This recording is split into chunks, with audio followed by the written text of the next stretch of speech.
نحمده ونصلي ونسلم على رسوله الكريم أما بعد فقد قال الله تبارك وتعالى في القرآن المجيد والفرقان الحميد أعوذ بالله من الشيطان الرجيم بسم الله الرحمن الرحيم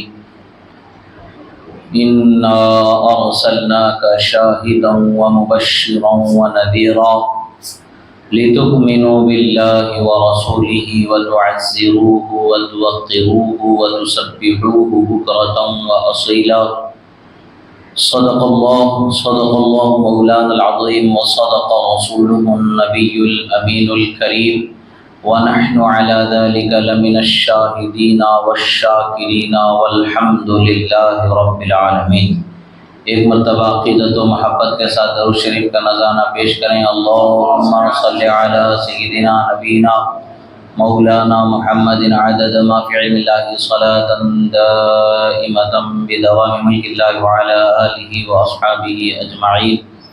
ایک مرتبہ اور نبی اور آل نبی پر درود شریف پڑھیں۔ اللہم صلی علی سیدنا نبینا مولانا محمد عدد ما فی علم اللہ صلاة دائمة بدوام ملک اللہ وعلی آلہ واصحابہ اجمعین۔ اللہ رب العزت کا بے پناہ شکر و احسان کہ اللہ رب العزت نے ہمیں اس کے حبیب کریم صلی اللہ تعالی علیہ وسلم کی سچی محبت اور ان کے سچے چاہنے والوں میں زندگی گزارنے کی توفیق عطا فرمائی، اور ایمان کی دولت سے اللہ نے ہمیں مالا مال فرمایا۔ عظیم نعمت ایمان سے اللہ تعالیٰ نے ہمارے دلوں کو روشن و منور فرمایا۔ یہ اللہ تبارک و تعالیٰ کا بے پناہ کروڑا کروڑ شکر و احسان، اللہ پاک کا کرم ہے کہ اللہ نے ہمیں اس نعمت عظیمہ سے بہرور فرمایا۔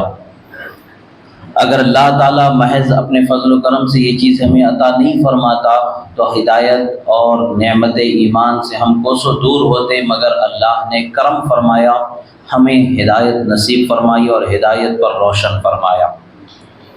اللہ تبارک و تعالیٰ کفر کو، شرک کو ایک ایسا گھنونا دلدل بنا رکھا ہے کہ جس میں جانے والے کو کبھی نجات نہیں بخشتا ہے۔ نہ دنیا میں وہ کامیاب ہو سکتا ہے، نہ آخرت میں وہ کامیاب ہو سکتا ہے۔ دنیا میں دولت اس کے ہاتھ میں آ جانا، کفر و شرک کے دلدل میں پھنسے ہوئے شخص کے ہاتھ میں دولت آ جانا اور ثروت آ جانا، مال و دولت، گھر زمین جائیداد آ جانا، یہ یقیناً اس کے لیے کامیابی کی علامت ہرگز نہیں ہے۔ کامیابی کی علامت وہ ہے کہ امیر ہے یا غریب ہے، اس سے مطلب نہیں ہے، خدا کی رحمت کے کتنا قریب ہے یہ اس سے مطلب ہے۔ رحمت کے قریب جو بندہ ہوگا وہ دنیا میں بھی غریب رہ کر کے بھی بے نیاز ہوگا، امیر سے زیادہ عزت و شان والا ہوگا، اور آخرت میں بھی عزت و شان والا ہوگا۔ اللہ تبارک و تعالی ہدایت جسے چاہتا ہے اسے عطا فرماتا ہے۔ بندے کی ذمہ داری ہے کہ اس ہدایت کو محفوظ رکھے اور دولت ہدایت پر قائم رکھے، اور اپنے آپ کو کفر و شرک کی ضلالت و دلدل سے دور رکھے تاکہ اللہ کی رحمت کا صحیح معنوں میں حقدار ہو سکے۔ اگر بندہ کفر و شرک کے دلدل میں پھنس جاتا ہے، خدا و رسول کی نافرمانی کے دلدل میں پھنس جاتا ہے، تو وہ بندہ دنیا میں بھی رسوا ہوتا ہے، آخرت میں بھی رسوا ہوتا ہے۔ اللہ رب العزت کے رسول اکرم صلی اللہ تعالی علیہ وسلم کی محبت ہر مومن پر فرض ہے۔ ان کی محبت کے بغیر انسان کا کوئی عمل قابل قبول ہو ہی نہیں سکتا۔ اللہ تبارک و تعالیٰ نے روشن ترین انداز میں قرآن مجید میں بیان فرما دیا، واضح طور پر اللہ تبارک و تعالیٰ نے قرآن پاک میں ارشاد فرما دیا۔ اللہ تعالیٰ نے اپنے حبیب کی شان کا اظہار فرماتے ہوئے ارشاد فرمایا کہ انا ارسلناک شاہدا ومبشرا ونذیرا، بے شک ہم نے تمہارے درمیان شاہد، مبشر اور نذیر رسول بنا کر کے بھیجا۔ شاہد یعنی گواہ، مبشر یعنی خوشخبری سنانے والا، نذیر یعنی اللہ کے عذاب سے ڈرانے والا۔ ہمارے ایمان پر گواہ اس کے رسول ہیں۔ رسول خدا ہی نے ہمیں جنت کی بشارت سنائی، رسول خدا ہی نے ہمیں جہنم کے عذاب سے ڈرایا، اور اللہ کی بنائی ہوئی مخلوقات اور عجائب کے بارے میں ہمیں بتایا، قرآن کو ہم تک پہنچایا۔ اللہ کے احکام کو ہم تک پہنچایا، ہمیں معلومات حاصل ہوئی، ورنہ تو ہمیں کچھ معلوم نہیں ہوتا۔ ہم تو صرف ایک تصوراتی دنیا میں زندگی گزارتے، خیالی زندگی گزارتے۔ اگر اللہ کے رسول، اللہ کا کلام ہمارے لیے رہبری و رہنمائی نہ فرما دے، اللہ کا کلام ہمارے لیے رہبری اور رہنمائی ہے، اللہ کے رسول ان کی ذات ہمارے لیے رہبری اور رہنمائی والی ذات ہے۔ اللہ تبارک و تعالیٰ نے ہمارے لیے اس کے حبیب اور اس کے کلام کو ہدایت کا سرچشمہ بنایا۔ اللہ تبارک و تعالیٰ نے اسی کلام میں ارشاد فرمایا کہ ہم نے تمہارے درمیان اپنے رسول کو بھیجا جو تمہارے ایمان پر گواہ بھی ہیں اور تمہارے لیے بشارتیں سنانے والے ہیں، یعنی ایمان لانے پر کتنی نعمتیں ہیں، اللہ تعالیٰ کیسے بخشش فرماتا ہے، اللہ تعالیٰ کیسے جنتوں کے اعلیٰ مقامات بنایا ہے، اللہ تعالیٰ کے انعامات کیسے ہوتے ہیں۔ ان انعامات سے متعلق ہمیں خوشخبریاں، بشارتیں، بخششوں کے مژدہ سنانے والے اللہ کے رسول کو اللہ تعالیٰ نے بنایا، اور پھر ساتھ ہی ساتھ اللہ تبارک و تعالیٰ نے اس کے حبیب کو نذیر بھی بنایا ہے، یعنی اللہ کے عذاب کے ٹھکانوں سے ڈرانے والا، اللہ کی ناراضگی سے ڈرانے والا بھی بنایا ہے۔ ایک طرف خوشخبری سنانے والا بھی رسول ہے، اور اسی رسول کو اللہ تعالیٰ نے اس کے عذاب سے ڈرانے والا بھی بنایا۔ اسی لیے اللہ تعالیٰ نے قرآن مجید میں ارشاد فرمایا، مبشرا و نذیرا، میں نے تمہیں ایسے رسول تمہارے درمیان بھیجا جو تمہیں خوشخبریاں بھی سناتے ہیں اور اللہ کے عذاب سے ڈراتے ہیں، اللہ کی رحمت کا مژدہ بھی سناتے ہیں، اللہ کی رحمت کی بشارت بھی سناتے ہیں، اور اللہ کے عذاب سے بھی ڈرانے والے ہیں۔ اب مقصد کیا ہے رسول کے بھیجے جانے کا؟ شاہد بنانے کا مقصد کیا ہے؟ بشارتیں سنانے کا مقصد کیا ہے؟ اللہ کے عذاب سے ڈرانے کا مقصد کیا ہے؟ مقصد کیا ہے؟ اللہ تعالیٰ فرماتا ہے لِتُؤْمِنُوا بِاللَّهِ وَرَسُولِهِ وَتُعَزِّرُوهُ وَتُوَقِّرُوهُ وَتُسَبِّحُوهُ بُكْرَةً وَأَصِيلًا، تاکہ تمہارے درمیان رسول کو بھیجا اس لیے گیا ہے تاکہ تم اللہ اور اس کے رسول پر ایمان لانے والے ہو جاؤ، یعنی ایمان والے ہو جاؤ۔ تو ایمان لانے کے لیے اللہ تعالیٰ نے ہمیں ایمان والا بنانے کے لیے اللہ تعالیٰ نے اپنے رسول صلی اللہ تعالیٰ علیہ وسلم کو ہمارے درمیان مبعوث فرمایا۔ الحمدللہ، اللہ کا شکر ہے کہ اللہ نے رسول کو بھی بھیجا اور اس رسول پر ایمان لانے والا اللہ تعالیٰ نے ہمیں بنایا۔ یہ اللہ کا اکرام ہے، یہ اللہ کا انعام ہے، یہ اللہ کا احسان ہے۔ اللہ کا شکر ہے کہ اللہ تبارک و تعالیٰ نے اس عظیم نعمت سے ہمیں مالا مال فرمایا۔ اب انسان کے لیے اللہ تبارک و تعالیٰ نے اس آیت مبارکہ میں جو بیان اللہ تعالیٰ نے اللہ کے بندوں کے لیے روشن ترین انداز میں واضح فرمایا، ان میں سے چند چیزیں ہیں جو آیت مبارکہ میں اللہ تعالیٰ نے خاص طور سے ہمارے لیے توجہ کا مرکز بنایا۔ ان توجہ کے مرکز بنائی ہوئی چیزوں میں سے آیت مبارکہ کی تشریحات میں سے ایک یہ ہے کہ اللہ تعالیٰ نے رسول کو کیسا بھیجا، کیسا بنا کر کے بھیجا، اللہ تعالیٰ نے ان کی شان و عظمت کا بیان فرمایا۔ پھر اللہ تعالیٰ فرماتا رسول کے بھیجے جانے کا مقصد کیا ہے، اس کو اللہ تعالیٰ نے بیان فرمایا، اور فرمایا لِتُؤْمِنُوا بِاللَّهِ وَرَسُولِهِ، فرمایا تاکہ تم اللہ اور اس کے رسول پر ایمان لانے والے ہو جاؤ۔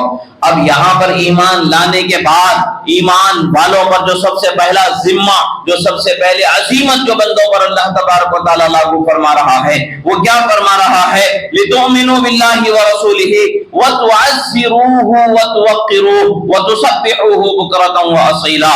یہ آیت مبارکہ میں اللہ نے بیان فرمائے کہ تاکہ تم اللہ اور اس کے رسول پر ایمان لانے والے ہو جاؤ، ایمان والے ہو جاؤ۔ اب ایمان لانے کے بعد جو سب سے اہم چیز ہے وَتُعَزِّرُوهُ وَتُوَقِّرُوهُ، تاکہ تم جس رسول پر ایمان لائے ہو اس رسول کی تعظیم اور توقیر بجا لانے والے ہو جاؤ۔ اولاً تو اللہ تعالیٰ نے ایمان کے لیے ہمیں رسول کو بھیجا۔ جب ہم ایمان لائے تو صرف کیا ایمان لانے کا مطلب یہ ہے کہ لا الہ الا اللہ محمد الرسول اللہ کہہ دینا ہی یہ اس کا تقاضا پورا کرنا ہے؟ بے شک یہ تقاضا پورا کرنا ہماری زبان سے نکلے ہوئے جملے سے ہے، مگر ہم کیا حقیقت میں اس کے تقاضے کو پورا کر پائیں گے؟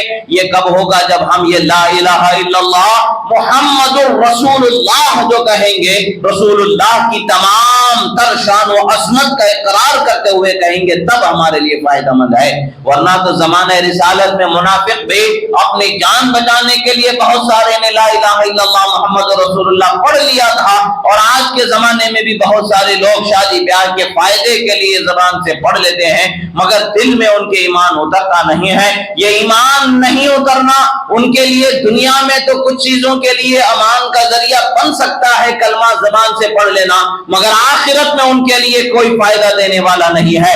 آخرت میں فائدہ تبھی ہوگا جب رسول اللہ کے تمام تر شان و شوکت کے محبت و عظمت کے اعتراف کے ساتھ ہم محمد الرسول اللہ پڑھیں گے، تبھی ہمارے لیے فائدہ مند ہوگا، ورنہ تو فائدہ مند ہے ہی نہیں۔ رسول اللہ کے اوپر جو کلام کو اللہ نے نازل فرمایا، اپنا معزز ترین، موقر ترین، اہم ترین، اعلیٰ ترین کلام اللہ میں اللہ نے فیصلہ فرما دیا وَتُعَزِّرُوهُ وَتُوَقِّرُوهُ فرمایا تاکہ تم ایمان لانے کے بعد رسول اللہ کی خوب تعظیم کرو، خوب توقیر بجا لاؤ۔ یہاں پر تعزروہ توقروہ اللہ تبارک و تعالیٰ نے کثرت کے زیادہ تعظیم، زیادہ توقیر کا لیے جو استعمال کیا جانے والا صیغہ ہے عربی زبان میں، اللہ تعالیٰ نے اس صیغے کو اپنے کلام میں استعمال فرما کر کے دنیا والوں کو بتا دیا کہ تم جتنی بھی کرو گے کم ہی ہے، بلکہ تمہارے لیے ہے اتنا کہ تم رسول اللہ کی جتنا تم سے ہو سکے اتنا تعظیم و توقیر بجا لاتے رہو۔ اللہ تبارک و تعالیٰ کا یہ فرمان، اب پھر اس کے بعد میں اللہ تبارک و تعالیٰ فرماتا وَتُسَبِّحُوهُ بُكْرَةً وَأَصِيلًا، پھر اپنے رب کی صبح و شام پاکی بیان کرتے ہوئے عبادت ادا کرتے رہو۔ آیت مبارکہ میں تین چیزیں صاف طور پر سمجھ میں آتی ہیں، اللہ اور اس کے رسول پر ایمان لانا، ایمان لانے کے بعد رسول اللہ کی خوب تعظیم و توقیر بجا لانا، اور پھر اللہ کی صبح شام جیسے اللہ نے ہم پر عبادت فرض فرمائی ہے ان عبادتوں میں ہمارا وقت گزار دینا۔ پتہ کیا چلتا ہے آیت مبارکہ میں عبادت پر اللہ تبارک و تعالیٰ نے مقدم محبت و تعظیم مصطفیٰ کو رکھا۔ پتہ چلتا ہے کہ عبادت اس وقت تک مقبول نہیں ہوگی جب تک کہ بندے کے دل میں محبت رسول نہیں پیدا ہوتی ہے، تعظیم رسول نہیں پیدا ہوتی ہے، توقیر رسول نہیں پیدا ہوتی ہے۔ اللہ تبارک و تعالیٰ نے اپنے حبیب کی شان و عظمت کا خوب بیان فرمایا۔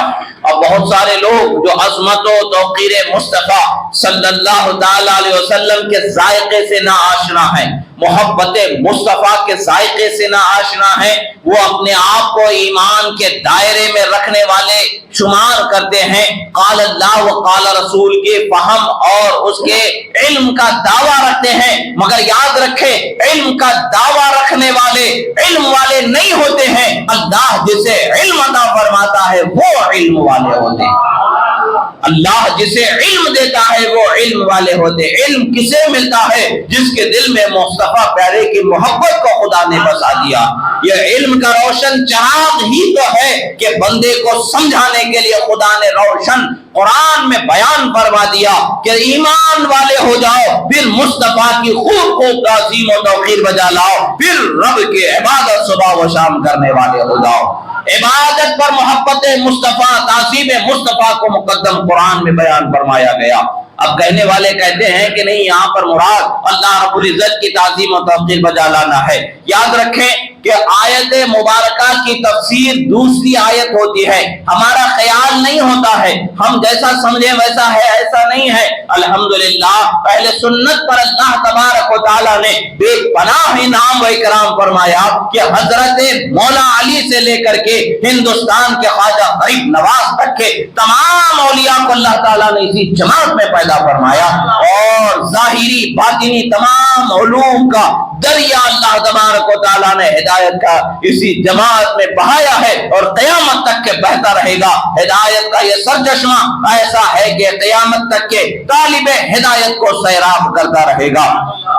اللہ کے رسول صلی اللہ تعالیٰ علیہ وسلم پر جو قرآن کو اللہ تبارک و تعالیٰ نے نازل فرمایا، اس قرآن کی تفسیر سب سے بہترین و اعلیٰ تفسیر یعنی معنی کی تفہیم سب سے بہترین کیا ہے؟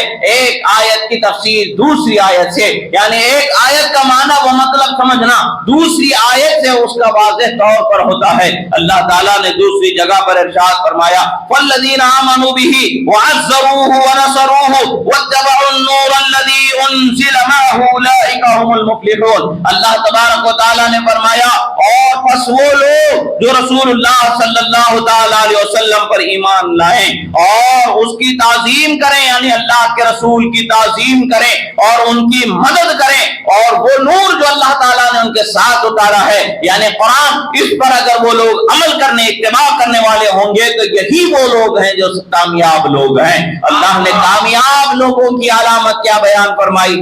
اس آیت مبارکہ میں 4 چیزوں کا ذکر فرمایا گیا۔ کامیاب لوگوں کو اولئک هم المفلحون، اللہ نے فرمایا یہی وہ لوگ ہیں جو کامیاب ہیں، یہی وہ لوگ ہیں جو اللہ کی بارگاہ میں فلاح و ظفر سے سرفراز فرمائے جائیں گے۔ اللہ کی بارگاہ میں فلاح و ظفر کیا ہے؟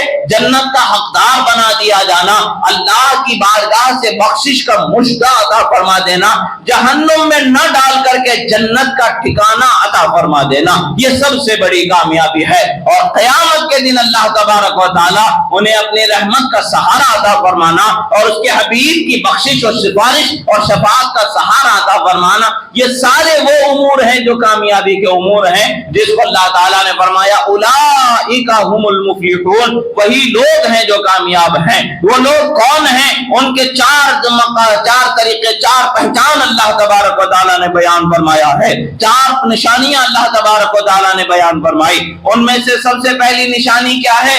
آمنوا بہ، فرمایا کہ وہ لوگ ہیں جو رسول اللہ پر ایمان لانے والے ہیں، یعنی ایمان لانا رسول اللہ کو اللہ کا پیغمبر اور آپ کو اللہ کی طرف سے بھیجا ہوا ہدایت کا روشن چراغ، روشن ستارہ، روشن ذات تصور کرنا، اور آپ پر جو قرآن اللہ نے نازل فرمایا اسے حق جاننا، ایمان لانا، یہ اول چیز ہے ایمان والا ہونا۔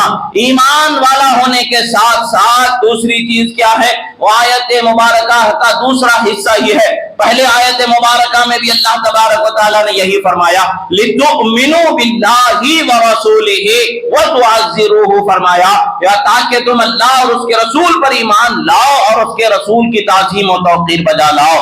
تو یہاں پر بھی وہی طریقہ اللہ تعالیٰ نے فرمایا، وہ لوگ جو اللہ کے رسول پر ایمان لاتے ہیں وَعَزَّرُوهُ وَنَصَرُوهُ، فرمایا اور ان کی خوب تعظیم بیان کرتے ہیں، خوب عزت بجا لاتے ہیں، خوب ان کی شامد ہو ستائش بیان کرتے ہیں، وَنَصَرُوهُ، فرمایا اور ان کی مدد کرتے ہیں۔ ایک ایمان لانا، دوسری رسول اللہ کی خوب حد سے زیادہ تعظیم و توقیر، اپنی طاقت سے بڑھ کر کے تعظیم و توقیر بیان کرنا۔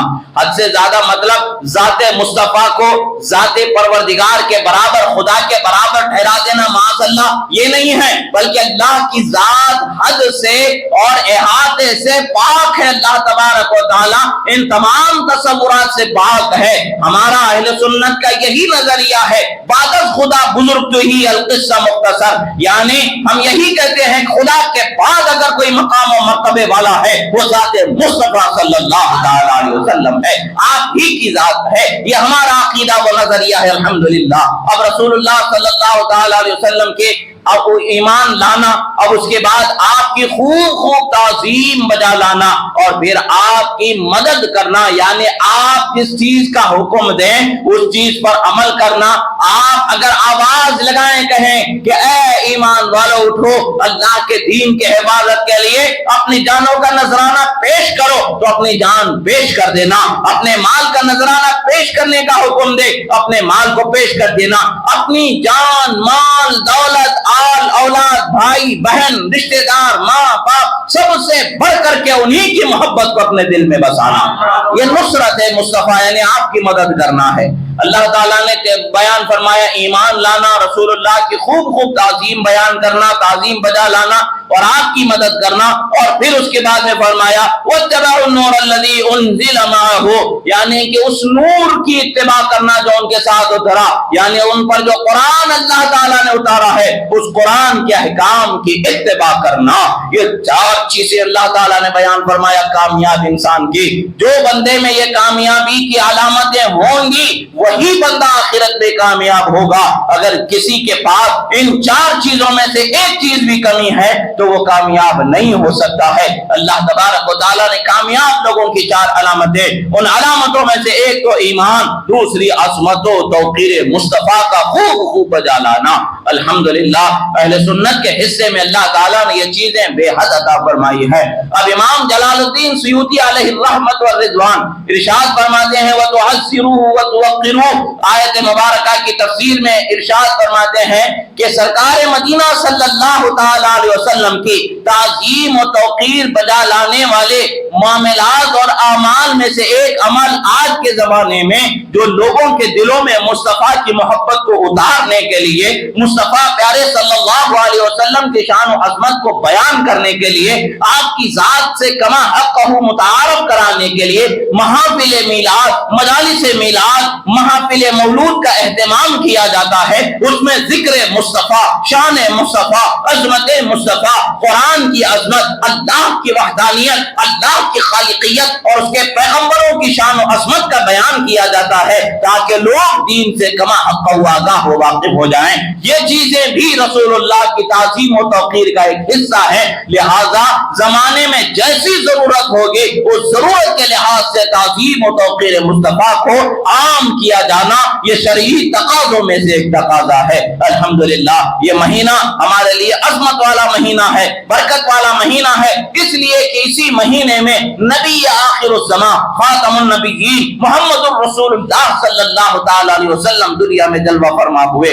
رسول اللہ صلی اللہ تعالی علیہ وسلم کی شان و عظمت کو اللہ تبارک و تعالی نے قرآن مجید میں بڑی عظمت کے ساتھ بیان فرمایا ہے، اور رسول اللہ کی تعظیم کو فرض عین قرار دیا ہے۔ رسول اللہ کی تعظیم کرنا یہ ایمان کے تقاضوں میں سے اہم تقاضا ہے۔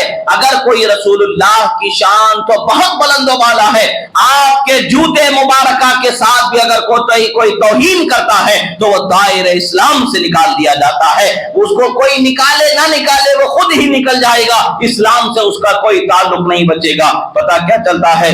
اللہ تبارک و تعالیٰ نے اس کے حبیب صلی اللہ علیہ وسلم کی محبت کو جانے ایمان بنایا ہے۔ آپ سے محبت کرنے والا، آپ کی تعظیم کرنے والا، آپ کی شان و عظمت کو بیان کرنے والا ہی صحیح معنوں میں پکا مومن و مسلمان ہو سکتا ہے۔ اللہ کے رسول صلی اللہ تعالی علیہ وسلم پر اللہ نے قرآن مجید نازل فرمایا۔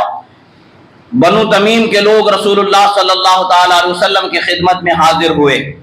وہ لوگ ایمان لانے کے لیے وفد بن کر کے جماعت در جماعت رسول اللہ صلی اللہ علیہ وسلم کی خدمت میں حاضر ہوا کرتے تھے۔ زمانہ تھا وفود کا رسول اللہ کی خدمت میں حاضر ہونے کا۔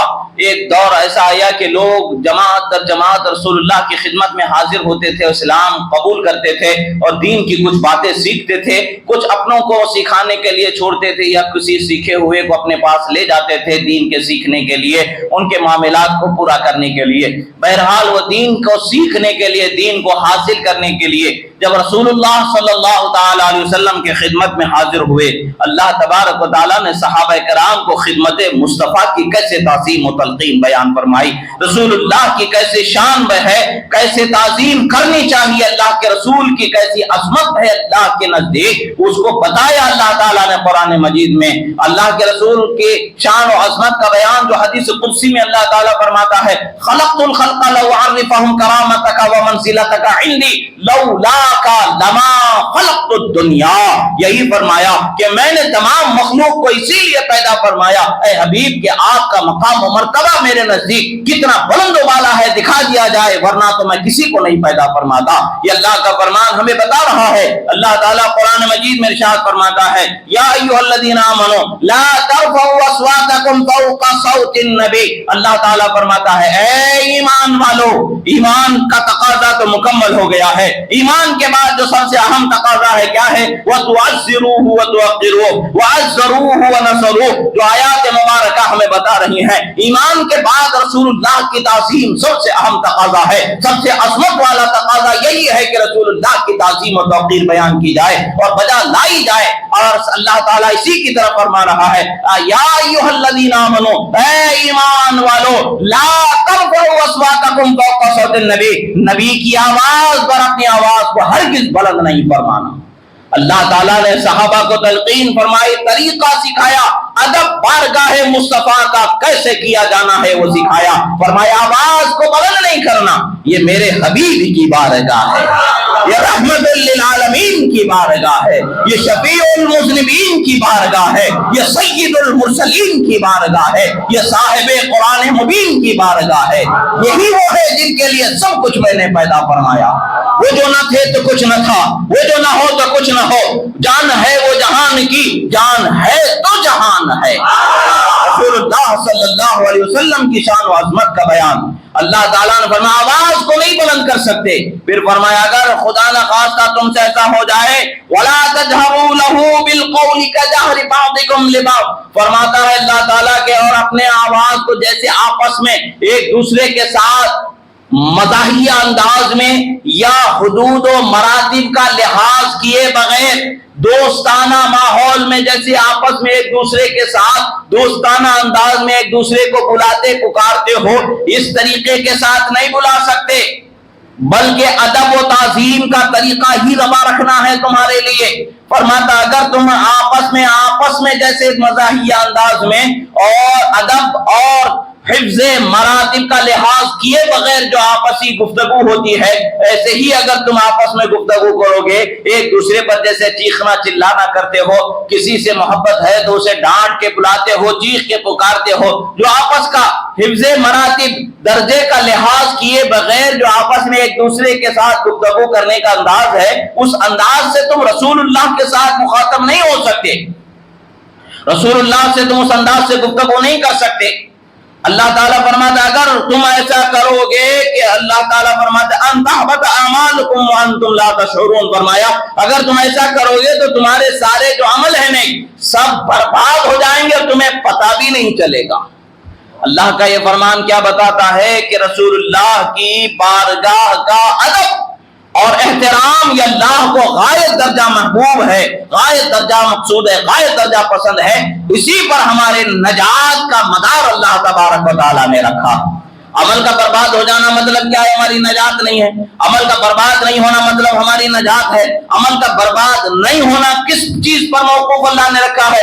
بارگاہ مصطفیٰ کا ادب و لحاظ کرنے پر اللہ نے رکھا ہے۔ جو بارگاہ مصطفیٰ کا ادب و لحاظ رکھے گا اللہ تعالیٰ اس کے اعمال کو برباد نہیں کرے گا، اس کے اعمال جب برباد نہیں ہوں گے تو کامیاب لوگوں میں اس کا شمار ہوگا۔ پھر اللہ تعالیٰ فرماتا ہے ان الذین یغضون اصواتهم عند رسول اللہ اولئک الذین امتحن اللہ، اللہ تعالیٰ نے فرمایا ہے کہ وہ لوگ جو رسول اللہ کی بارگاہ میں اپنی آوازوں کو نیچے رکھ کے گفتگو کرتے ہیں، اللہ تعالیٰ نے ان کے دلوں کو آزما لیا ہے، ایمان اور تقوی کے لیے ان کے دلوں کو اللہ تبارک و تعالیٰ نے آزما لیا ہے، ان کے لیے مغفرت ہے، ان کے لیے اجر عظیم کی بشارت ہے۔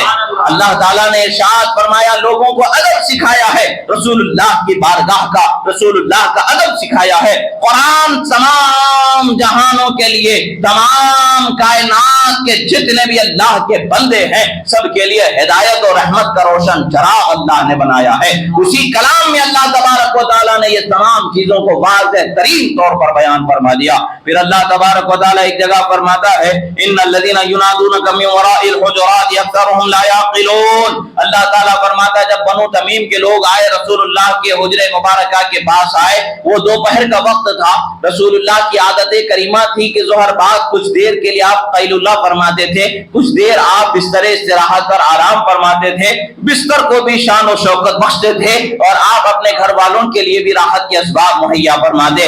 بہرحال اس وقت پر سرکار اپنے حجرے مبارکہ میں محو استراحت یا محو آرام ہوتے تھے تو لوگ دروازے پر آئے اور پکارنے لگے، آپس میں ایک دوسرے کو جیسے پکارتے ہیں نام لے کر کے رسول اللہ کو پکارنے لگے۔ اللہ تبارک و تعالیٰ نے ان کے اس طریقے کو ناپسند فرمایا۔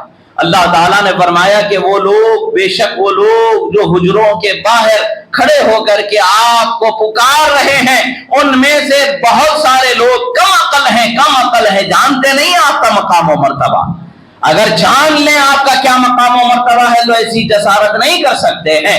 اس لیے ہدایت کے لیے ابھی آئے ہوئے ہیں، ہدایت مل جائے گی تو آپ کی شان و عظمت کا اعتراف ہو جائے گا، پتہ چل جائے گا۔ اللہ تعالیٰ نے فرمایا وَلَوْ أَنَّهُمْ صَبَرُوا، اللہ فرماتا ہے اگر وہ لوگ صبر کرتے یہاں تک کہ آپ ان کے پاس تشریف لاتے خود سے، بغیر بلائے ہوئے، بغیر پکارے ہوئے، تو ان کے لیے خیر ہوتا اور بہتر ہوتا۔ اور اللہ تعالیٰ مہربان ہے، رحم کرنے والا ہے، مغفرت کرنے والا ہے۔ یعنی ایمان لانے سے پہلے کہ ان کے اس عمل کو اللہ تبارک و تعالیٰ نے دولت ایمان کی برکت سے معاف فرما دیا، مگر ایسے عمل کو اللہ تعالیٰ نے پسند نہیں فرمایا اور قرآن اور اس کی مذمت کو اللہ تعالیٰ نے اتار دیا۔ بتایا کہ مصطفیٰ پیارے صلی اللہ تعالیٰ علیہ وسلم کی بارگاہ کس قدر بلند و بالا اور کس قدر عظمت والی ہے۔ اس بارگاہ کے متعلق سے بڑے بڑے شعراء نے کہا ادب گاہ زیر آسماں زعرش نازک ترین جا، جو نفس گم کردہ می آیت جنید و بایزید اینجا فرمایا کہ تمام عالم میں عرش سے زیادہ نازک تر کوئی بارگاہ ہے، کوئی مقام ہے تو یہ بارگاہ ہے مصطفیٰ صلی اللہ علیہ وسلم ہے۔ حضرت جنید بغدادی، حضرت بایزید بستامی رحمہ اللہ تعالی، یہ کامل اولیاء کرام جو سید الطائفہ سید الطائفتین ہیں، اپنے وقت کے عظیم اولیاء کرام جب بارگاہ مصطفیٰ میں حاضر ہوتے تو سانس تک لینا انہیں گوارا نہیں ہوتا، سانس کی بھی آواز بلند ہو جائے انہیں منظور نہیں ہے۔ نفس گم کردہ می آیت یعنی وہ اپنی سانسوں کو بھلا کر کے اس جگہ پر پہنچتے ہیں، یعنی اس کی آواز بھی، سانس کی آواز بھی تیز چلنا، بلند ہونا انہیں پسند نہیں ہے۔ یہ اللہ کے محبوب بندوں کے ادب کا طریقہ ہے کہ بارگاہ مصطفیٰ کا کیسا ادب رکھا کرتے۔ الحمدللہ اللہ تعالیٰ نے ہمیں اس ادب کے سلیقے کو عطا فرمایا ہے، ادب کرنے والوں کی زندگی کو ہمارے لیے نمونہ بنایا ہے۔ سلف صالحین، اولیاء کاملین، شہداء، صدیقین کی زندگی کو اللہ تبارک و تعالیٰ نے ہمارے لیے درس بنایا ہے۔ درس اسلاف یہ ہے، ہمارے اسلاف کی زندگی ہمارے لیے درس ہے۔ اللہ تعالیٰ نے ان کے عمل کو ہمارے لیے اسوہ بنایا ہے۔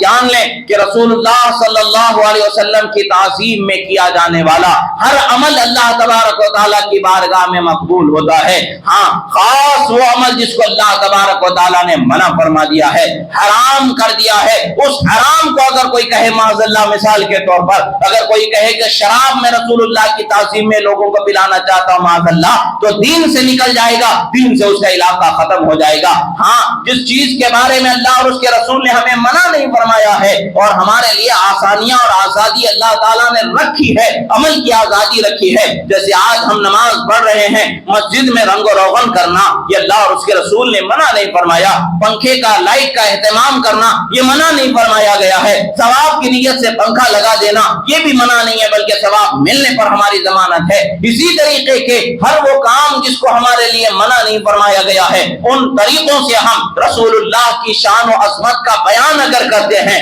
اپنی قوم کے دلوں میں رسول اللہ کی محبت کو اتارنے کی کوشش کرتے ہیں تو یقیناً ہمارا یہ عمل باعث خیر و برکت ہوگا اور اللہ کی بارگاہ میں مقبول ہوگا۔ اور خدا کی بارگاہ میں جب کوئی عمل مقبول ہو جاتا ہے، خدا کی بارگاہ سے رحمت و بخشش کا مژدہ عطا فرما دیا جاتا ہے۔ اللہ رب العزت کی بارگاہ میں دعا ہے جو کہا گیا سنا گیا، کہنے میں سننے میں جو غلطی ہوئی اللہ تعالیٰ اسے معاف فرمائے، جو حق و صحیح کہا گیا اللہ تعالیٰ اسے قبول فرمائے۔ پروردگار ہم گناہگار ہیں، مولا ہمارے گناہوں کو معاف فرما، ہم خطاکار ہیں، مولا ہمارے خطاؤں کو معاف فرما۔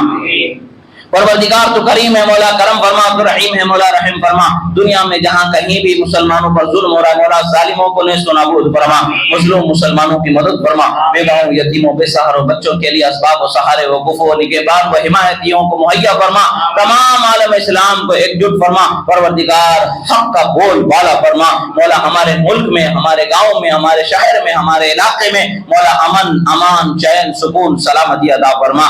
واقول قولی ھذا استغفر اللہ لی ولکم ولسائر المؤمنین وما علینا الا البلاغ المبین برحمتک۔